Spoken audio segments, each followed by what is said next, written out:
Hello, good evening, and welcome to Fettling Flames. It's another Friday on the show, and this is episode 7. And today we're talking about mentors or tormentors. My name is Precious Nduku Pascal, and I'm your host on Fettling Flames. So let's dive right into the discussion of the day. Mentors or tormentors, recognizing leadership led sexual abuse. So, a mentor is someone who guides you, who supports you, um, who sort of, you know, protects you in a way. A mentor is someone who should be supporting you, who should be guiding you to become a better version of yourself. And in our context today, when we use the word mentors, we are using it to include any person who is in a position of authority, any person who is a leader, any person who has some sense of responsibility over others. So such people could include a boss, a professional at work who is over you, could include a pastor, a doctor, a therapist, a coach, a mentor in the business world or spiritual part of the world, or someone who is in a privileged position. And the question we're asking today is that person actually a mentor, or have they become a tormentor? Is that person taking advantage of their position to harm other people? And how do you recognize it? So usually, such people in authority, in the places of authority, are people who have the responsibility to support others, to protect others, to uphold safety, and to also preserve the trust that is being bestowed on them. For such people, other people trust them. You trust them with your secret. You trust that you're safe around them. You trust that whatever you say to them is in great care. You trust that they have your welfare at heart and they are not out to harm you. And so it's a normal thing to feel relaxed, to feel okay, to feel comfortable when you are with someone who you regard as a mentor, as a leader. But there could be times and circumstances when such persons and such relationships could be abused, could be misused. Such people can take advantage of other people just because they know that those people are in a less privileged position than they are. So obviously, a mentor, a leader, a boss, a whatever you call it, is someone more experienced. They have some advantage, they have a privilege, they have a backup. They are more aware of systems and structures. They know the rules more than other people. And so we should generally think of them as as people that know better. But unfortunately, we are in a time where such privileges, such authorities is continually abused. There are all kinds of abuse, but today we are looking at sexual abuse. What happens when a boss who is supposed to be paying you for the job you do becomes a person who harasses you sexually? As a lady, They are always, giving you those uncomfortable looks, giving you those sexual innuendos. Sometimes they make comments about your body. They make comments about how, you look or what they wish to do to you. How does it make you feel? Of course, it's going to make you uncomfortable. So when such things, when sexual abuse happens in a professional environment, it's called sexual harassment, and it is against the law. It is against the law because it is presumed that such people have a privileged position and they shouldn't usurp it. So it is against the law to do such a thing and to, put those people in harm's way. Now, some of these people have weaponized fear, weaponized threats, intimidation, and they use all sorts of manipulative action to get other people to become their victims. And it's unfortunate to say that these things happen in the least unsuspecting places. The cases of clergy sex abuse is on the rise. The cases of, medical health professionals abusing their patients is on the rise. People who are expected to be leaders are expected to tutor others, to teach others, to help them grow, but then they turn them into puppets and they begin to misuse them. There is the culture of intimidation. There is pressure, a lot of pressure to give in to what a person does not want. Now, why is this kind of action considered criminal? It's a criminal action. So such people, if they are caught, they should be prosecuted. They should be made to pay for their actions. Why? Because it is an abuse of power. It's an abuse of authority. You don't misuse the trust that other people have put in you. You do not misuse the power and authority that you're giving. You do not, manipulate somebody into having sexual affinity with you just because you are in a position to do it. It's a violation of the trust, is a violation of other safety.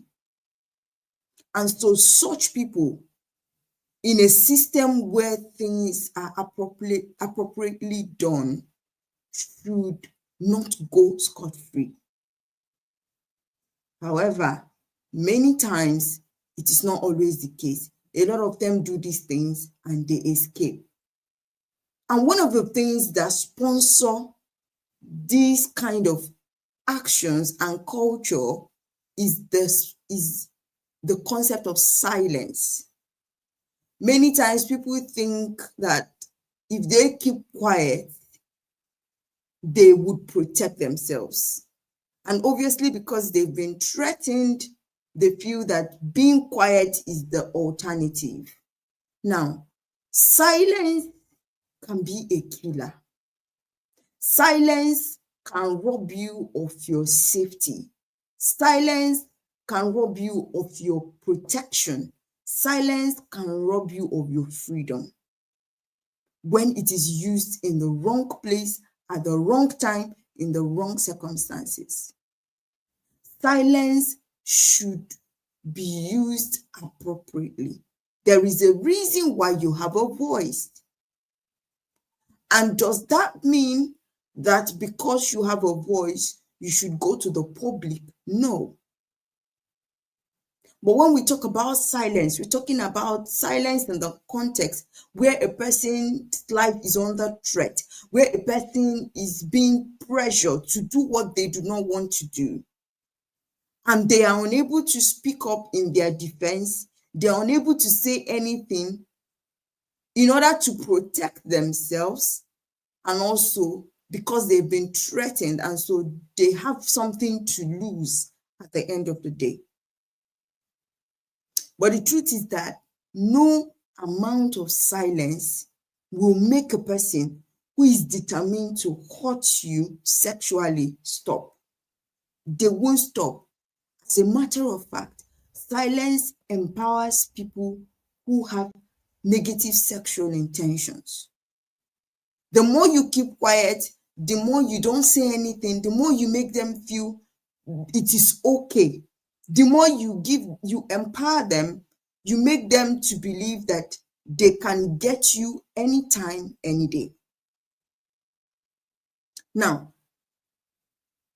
sexual activity in the real sense of it is something that should be done under the legal permissive circumstances, which is marriage, and no other circumstance permits sexual activity appropriately. Marriage, and a legal marriage, is the only circumstance that approves for sexual activity to happen appropriately. And it is so because there is agreement, there is mutual consent, and all of the processes that have been gone through to obtain consent to get to that phase. But when somebody starts to use access to your body as a way to threaten you, as a way to intimidate you, it is a no-no. And at that point, even if you agree so that they let go, it does not mean that you have given your consent. Forced consent is not consent at all. Consent that was obtained by, intimidation, manipulation. Sometimes the person was, being bribed, being bought over, maybe with gifts, with kindness, with affection, with care, but it was not something they really wanted to do. It can be dangerous. And so let's see some of the ways that you can identify how somebody in a privileged position, in a position of authority, can get to you sexually, or things that they may be doing that might suggest that they are being sexually abusive or they are sexually harassing a person. Number one is threat. We've talked about that. Sometimes they threaten you. You're in a place of work, you're threatening that you'll be dismissed or you'll be demoted or you're going to be hurt, your salary won't be paid, or they may not threaten you directly. They might threaten you with people that you care about. They're going to hurt people close to you, all manner of things just to make you succumb to that request. And sometimes the threats could even be with their own self. Some people will threaten you, for being the reason why they are not happy, being the source of their problem. They victimize you. They make you look like you are the reason. You hold the key to their survival. They are suffering because you're not saying yes to them. And that becomes a very big issue. Now, when you come under such a circumstance, that could be a signal that that person is being sexually abusive. The other one is control. They want to control you. Incessantly, they tell you what to do and what not to do, even when they shouldn't be dictating.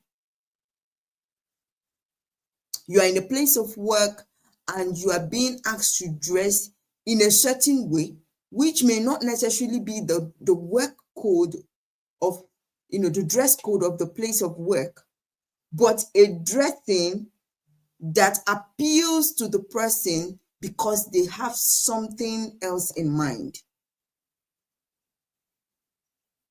As a lady, you might be rebuked for dressing more appropriately, for looking modest, and someone is lashing out at you because you are looking modest, that could be a form of sexual abuse, and it is in itself wrong.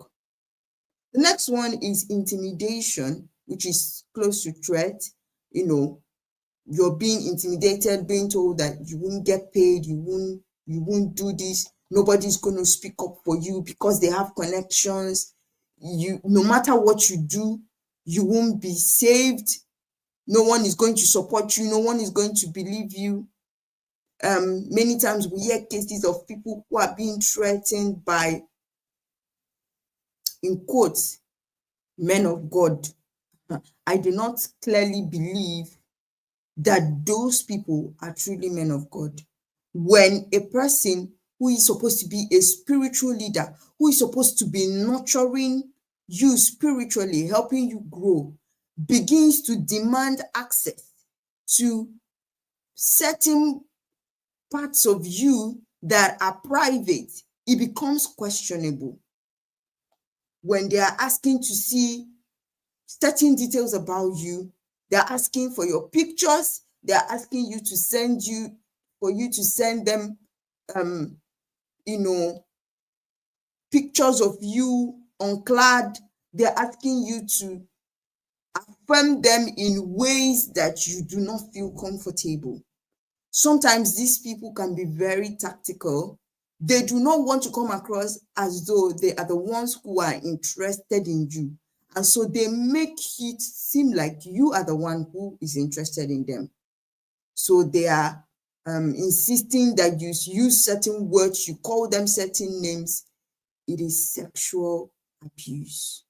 And because they are in authority, they want to insist that it should be done that way. It is sexual abuse. Blackmail.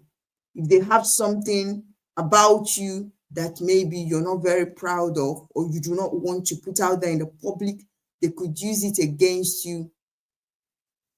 If, for example, someone has confided in a medical doctor to say, oh, I'm going through this kind of health challenge, I'm going through this, and some things led to this, and they open up themselves to that person to say, this is why I'm in this predicament. If that medical practitioner or therapist or physician or whoever starts to use that information, the details of their medical records or medical circumstances or conditions, to haunt them, to blackmail them, to say, you either have an affair with me, I have access to your body, or I would put this thing out there, then it becomes abuse. When someone is asking you to do something very, very uncomfortable, very, very demeaning,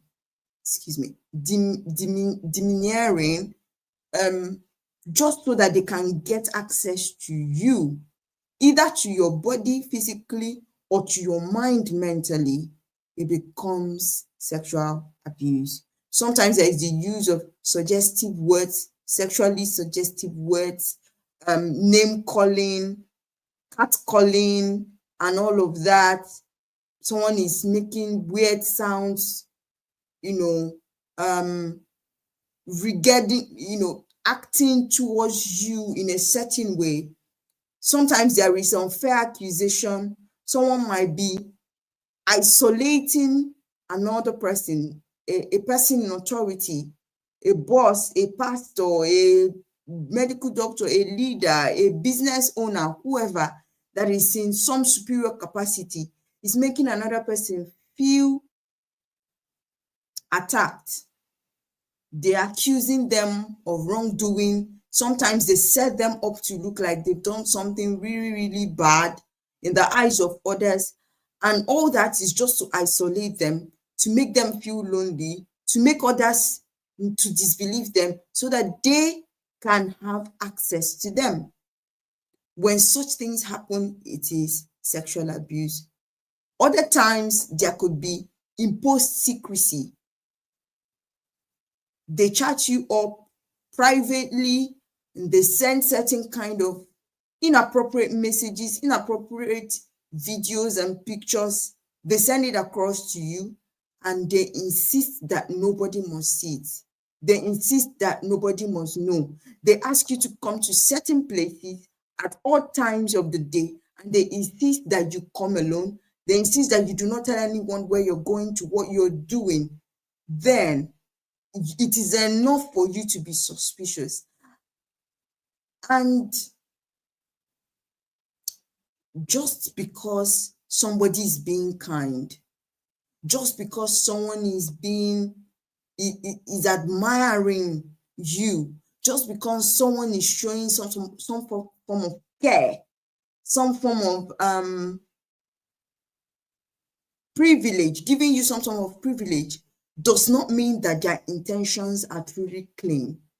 Sometimes they could be gifting you. Sometimes they could tie certain privileges, certain access, gifts or rights, enjoyments and benefits could be tied to you surrendering yourself. And in many cases, it could be something that you are qualified for. But it is not a reason for you to surrender yourself. And I want to make this point very, very clear. It doesn't matter who is involved. It doesn't matter the position that they hold. Yes, it could be enormous and it could be overwhelming, especially when those people are really, really powerful in the society. But no one person on earth is permitted to take advantage of you because of what they give you, because of who they are, because of what they represent. No one person. Many times people are falling a prey because they feel, oh, this is someone that is respected. This is someone that people fear. This is someone that people, would speak highly of. And because of that, they are afraid to say no. They are afraid to decline because they are thinking about the consequences of of their declining. And the case of clergy sexual misconduct has become at an all-time high. A lot of people parading themselves as pastors, as priests, as spiritual leaders, whether there is no limitation to the spiritual denomination or religion. They could be from anywhere, traditionalists, people of any religional sect, but they are coming across as though they are God. They carry themselves as God, and they feel that they have 100% control over you, including your body. It is not something that is okay. It should not sit down well with you. You should not accept it. There is no amount of anointing. There is no amount of spiritual empowerment that gives a spiritual leader the right, the privilege, and the authority to access your body. None whatsoever. It doesn't matter their spiritual credentials. Whoever they are, whatever lies they say, whatever thing they have packaged as deceit, it is not a right to any of them to come across in such fashion. So no matter how a person has projected themselves or appeared to be very spiritual, very prophetic, they see a lot of things and they hear a lot of things, they communicate with God, but it ends up in insisting on you submitting your body as a woman for sexual intercourse, it is the no. You should not buy that. At that point, you need to break away. And so what are the ways that you can help yourself? Because you owe yourself the responsibility to protect yourself. It may not be enough, but you can start from there. You first start with helping yourself. Do not surrender. Just because you were threatened, you should not say no. Just because you were told to keep silent, just because you were intimidated, should not mean that you should succumb. So first things first, when you start to notice the signs, especially for a woman, you have intuition. There is something about you that lets you know that something is wrong. And you see the signs. Sometimes the way those people speak to you, sometimes the way they isolate you could be a sign to you that everything is not right. They're acting weird around you. They're using weird language. They're using uncomfortable language. They're sending coded messages. It should start to make you uncomfortable. And once you notice those patterns, you should not be so trusting. You should not be so trusting. You should not make yourself easily accessible. It is one thing to be in a place where you are accessed. It's another thing to make yourself easily accessible. You are being called on. They ask you to come at an odd hour of the day because it is a pastor calling you. You take off your bag and you run. Because it is a boss calling you, you take up your bag and you run. No, that is wrong. So do not surrender. Do not put yourself in a place where you are easily accessible. Do not do anything do not cautiously do anything that suggests consent. Because sometimes what those people may want to do is to put you in a position where you consciously or even unconsciously give your consent. They make you to say yes to a lot of things. They make you to use certain words. They make you to be okay, feel fine, feel comfortable with being with them in enclosed places, being with them alone, and accepting whatever is being said to you. I'm not saying you are the cause. You are not the cause. You must understand that if you are in that circumstance, it is not your fault that they are behaving why they are behaving. It is not your fault. However, your role is to make sure that you are not also setting yourself up. You're not dressing inappropriately. You're not putting yourself in harm's way by the way that you expose yourself. Now, a lot of people argue that what you put on does not matter. That is fallacy. What you put on matters. Why? Because as a woman, you are built differently. And so you must be conscious not to dress in a way that draws undue attention to you. However, there will be occasions where, despite being appropriately dressed, despite looking moderate, despite looking modest and in decorum, someone who still has a perverse mind will come after you. In those cases, it is not your fault. It is not your fault. If someone gets raped, it is not their fault that they were raped. They should not be held accountable for the misbehavior of other people. But you must ensure that you are taking precautionary measures. Do not keep silent. When someone is acting in such a manner, you must not keep silent. Should you shout it on the rooftops? No. But you can approach it cautiously and courageously. There is a way that you can speak to them and you speak confidently and you talk them away from you. Sometimes it could work, sometimes it might not. But the major issue is not to be silent. There are appropriate channels you can report to someone who is of a higher authority, and you can be wise enough to keep evidences.